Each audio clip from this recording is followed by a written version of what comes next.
Hi, my name is Ranger Yeva, and I'm standing out here in the sawgrass prairie of Everglades National Park. A ranger stands in a field with grasses as tall as her waist. Pine trees are in the distance. This place is also called the River of Grass because it can be completely flooded for about half of the year. Pan down to show she is standing in ankle-deep water. Here in South Florida, we have two seasons. The wet season in the summer and the dry season in the winter. But no matter the season, all of the plants and animals in the Everglades ecosystem need that water to survive. A man dressed in a gray wig and a long white beard joins the ranger. Oh, well, gee whiz! This place sure has changed since I was little. I remember zipping around with my grandpappy through the sawgrass prairie.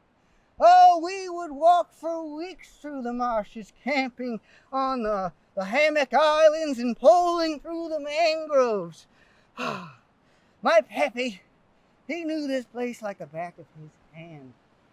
He would even take surveyors and scientists out into the backcountry. Us Gladesmen, we understood the seasons, the water levels, and the wildlife. Now, there's still some water here, but not like the old days.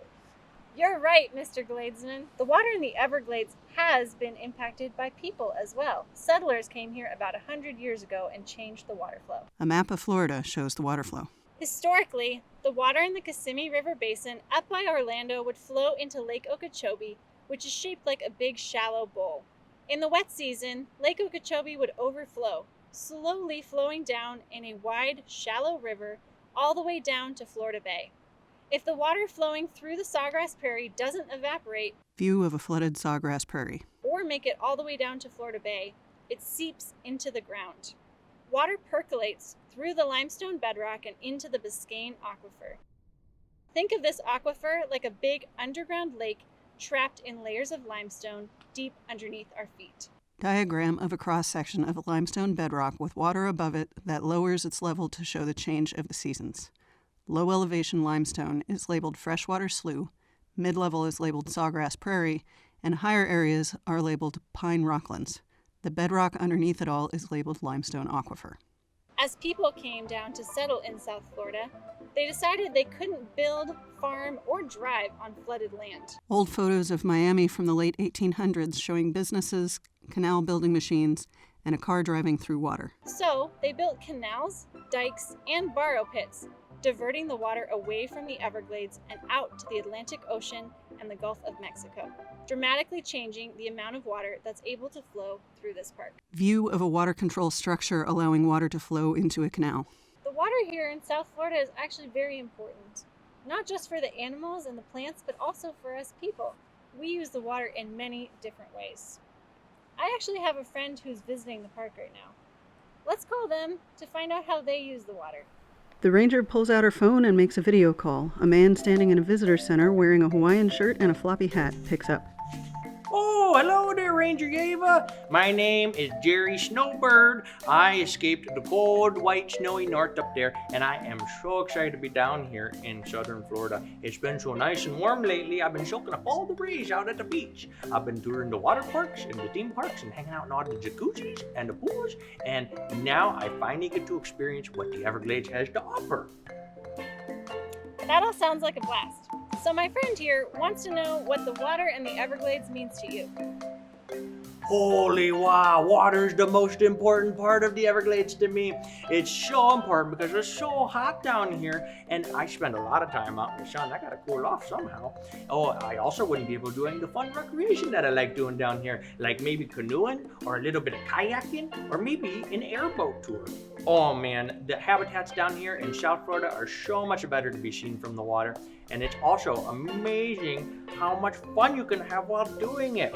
But I actually gotta go. I signed up for a ranger guided sluice logging tour, so I will talk to you later.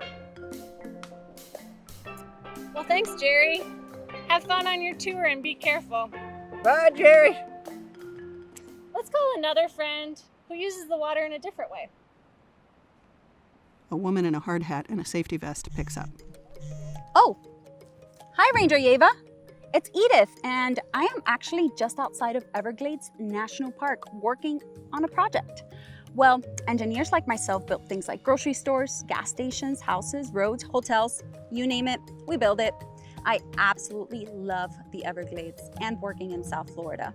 In the past, we drained areas of the Everglades to build schools, hospitals, and apartments, but this was horrible for the plants and the animals that call the Everglades their home. Nowadays, we build infrastructures like the pump station behind me as part of our comprehensive Everglades restoration plan, or SERP for short, to bring back some of that natural flow of water into the Everglades. Plants, humans, and animals can live better together. I have to get back to work, but I'll see you around. Thanks, Builder Edith. That's really great. Have fun. See ya. Bye, Edith. Back to work. All right, Mr. Gladesman, we've talked to a couple friends, but there's one other friend we need to call who also uses the water here in South Florida. Let's try her. A woman in overalls harvesting plants picks up. Hello, this is Savannah Wilder from Terra Farms. How can I help you? Hi, Savannah. It's Ranger Yeva and my friend here, Mr. Gladesman. How do you use the water here in South Florida? Well, water plays a big role in my life. I love living and working here in South Florida. It rarely freezes here, and it's a great place to grow things like juicy tomatoes and sweet, sweet strawberries. Right now, I actually have broccoli and some other collard greens growing, and they definitely need water just like I do. A lot of the Everglades was destroyed to make room for farmland, so I try to do my part to protect the water and grow sustainably by using less fertilizer and planting some native plants for the animals that were here first. Without the clean and fresh water of the Everglades, my farm and I wouldn't stand a chance. Oh dang, the crows are after my crops again. I gotta run! Uh-oh. I hope the crows don't get all her food. I hope not, no. So we've been pretty lucky to talk to our friends, the tourist, the developer, and the farmer today. And they all use water here in South Florida in different ways that are all very important. A man in a wood stork costume rises behind the ranger and the Gladesman. I am Ernest, the wood stork, and I speak for all the animals of the Everglades. I couldn't help but overhear your conversation. In the Everglades, the water that was here is just a fraction of what it used to be. My grandparents told me of the days that the sun would be blocked out from all the birds in the sky, but that is no more. They also spoke of days where water covered the land for months. You would think it would go on forever. Now, due to all these changes, there are barely enough resources to go around. The fertilizers from the farm and the cities with their runoff find their way into the Everglades, and that's no good for any of us. Some humans think that they are separate from us here, but in reality, we are all connected. You're right, Ernest.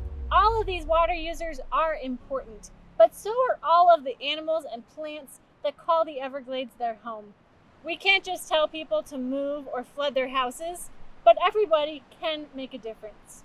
Mr. Gladesman, what do you think are some things that people could do at home to help conserve some water for the Everglades? Oh, dang, well, I think I could certainly take quicker showers. Maybe turn off the faucet when I'm not using it, and using a reusable water bottle like my grandkids. You see, I want to make sure this place is around for even my great-great-great-great-grandchildren.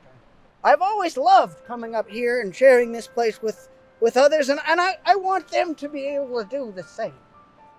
I couldn't agree more. There is only one Everglades, and it's up to all of us to protect this special place. The Everglades replenishes the drinking water of South Florida and is a home for many plant and animal species, some of which can't be found anywhere else in the entire world. We all need water, but it's important we take only what we need. Just like my grandpappy used to say, save some for the fishing. The Gladesman and the wood stork high five. The ranger, the wood stork, and the Gladesman each give 2 thumbs up to the camera. 2 wood storks forage, pink feet stepping through water, beaks open waiting for fish. They each raise a wing to startle fish, then credits roll.